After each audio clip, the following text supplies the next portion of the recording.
The oldest accounts of the Exodus were written down in Hebrew, in the first 5 books of the Bible, known as the Torah. I asked Rabbi Friedman, a member of Judaism's Orthodox branch, to recount the ancient stories of the Bible from these sacred scrolls.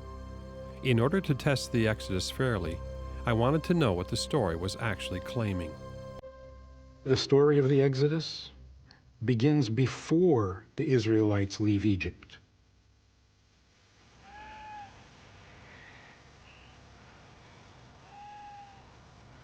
It begins with Abraham, when God brings him to the land of Canaan and makes a covenant with him.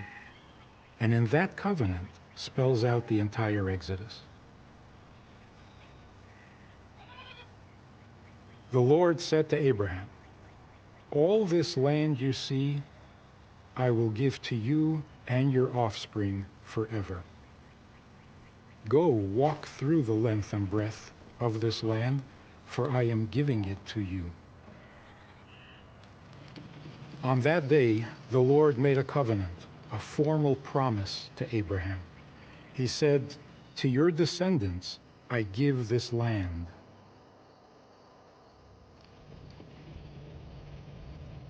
God led Abraham outside, and he said, "Look up to heaven and count the stars, if you can. So numerous will your offspring be." And God said, "Your descendants will be foreigners in a country not their own. They will be enslaved and oppressed. But I will judge the nation they serve as slaves, and afterward they will come out with great possessions and return here."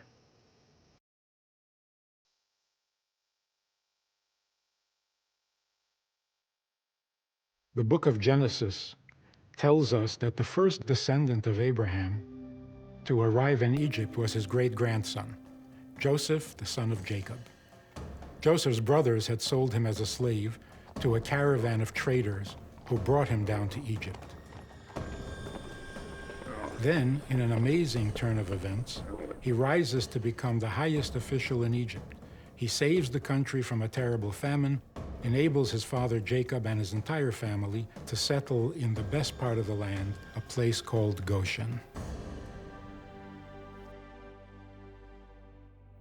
With God's help, Joseph was able to save Egypt by warning of a coming calamity. 7 years of plenty would be followed by 7 years of terrible famine. Pharaoh is so impressed that he puts Joseph in charge of preparing for the famine and makes him second in command over the entire country. Joseph gathers up all the grain during the 7 years of plenty in Egypt. He gathered as much as the sand of the sea. And then the famine comes to the entire region, and only Egypt has bread. So everyone comes to Joseph for what they need for survival. When their money runs out, they sold their animals. When that ran out, they sold their land, and eventually they sold themselves. So Pharaoh, by the end of the 7 years, owns everything in Egypt. So Joseph dies, and his brothers, and the entire generation. The Israelites are multiplying, and they're fruitful exceedingly until they fill the land. A new Pharaoh arises, and he doesn't remember Joseph. He enslaves the people because they're becoming too numerous and becoming a threat. So he puts them to work and embitters their lives, building store cities of Pithom and Ramses, and makes them create bricks out of mud and straw.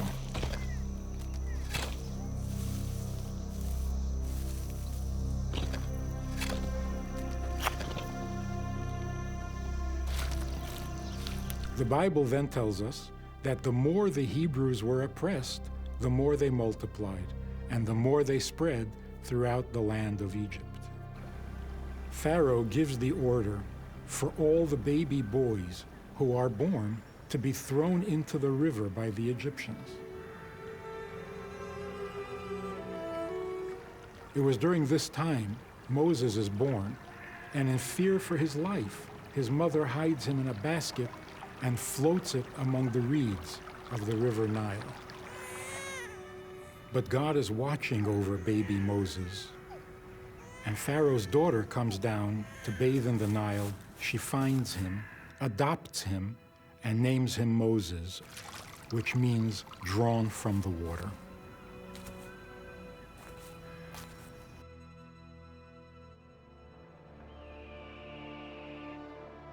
The Bible records that Moses fled to the land of Midian.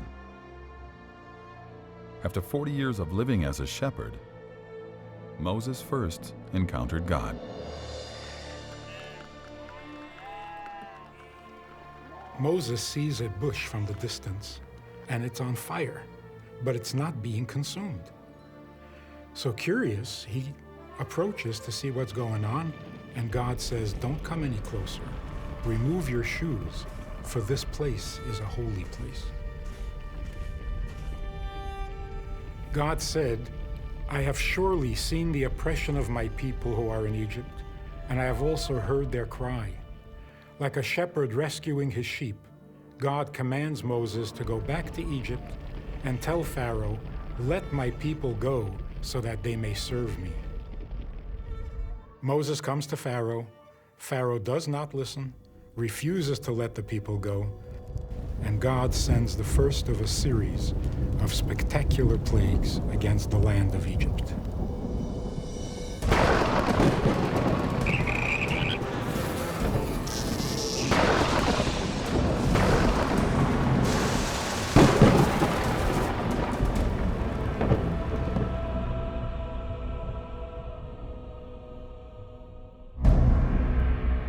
The text then says that God sent the 10th and final plague to force Pharaoh's hand: the death of the firstborn of man and beast.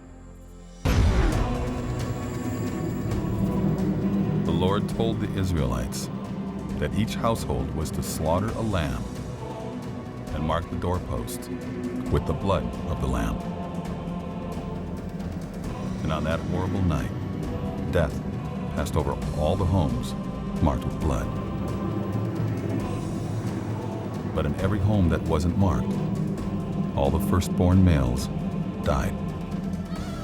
There was crying and wailing in every Egyptian home because each family had lost someone. The 10th plague, the death of the firstborn, affected everybody. Even Pharaoh's firstborn died that night, and the will of the people, the Egyptians, was completely shattered. The 10th plague broke Pharaoh's defiance of God, and he finally let Moses and the people go.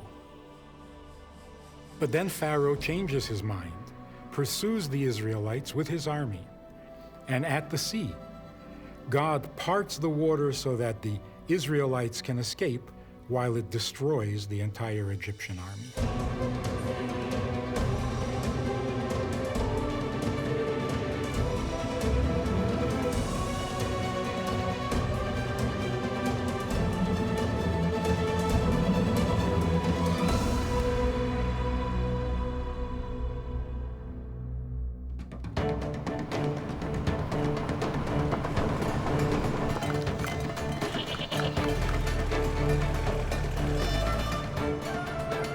The children of Israel leave Egypt. They travel to Mount Sinai, where they received God's law and made a covenant to be his people. Then, after 40 years of wandering in the wilderness, Moses transferred his authority to Joshua and ascended the heights of Mount Nebo, and there he died. The Israelites had been waiting centuries for the promise to be fulfilled, and now it was Joshua who would lead them in their conquest of Canaan.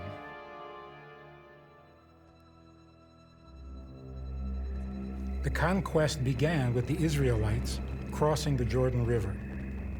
Joshua sent men to spy out the massively walled city of Jericho, and there they met a harlot named Rahab, who reported that all in the land had heard what God had done for the Israelites and they were terrified.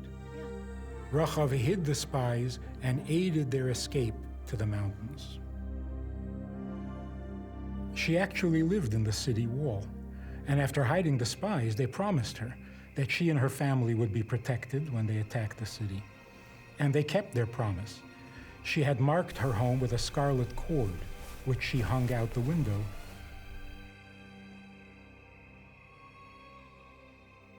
Imagine the dread and the desperate panic of the people of Jericho. Day after day for 6 days, the people of Israel are walking around their city with the Ark of the Covenant and the sounding of ram's horns. Then on the 7th day, they encircle the city 7 times, and the priests give a long blast on their horns. The people let loose with a mighty shout. The walls come tumbling down,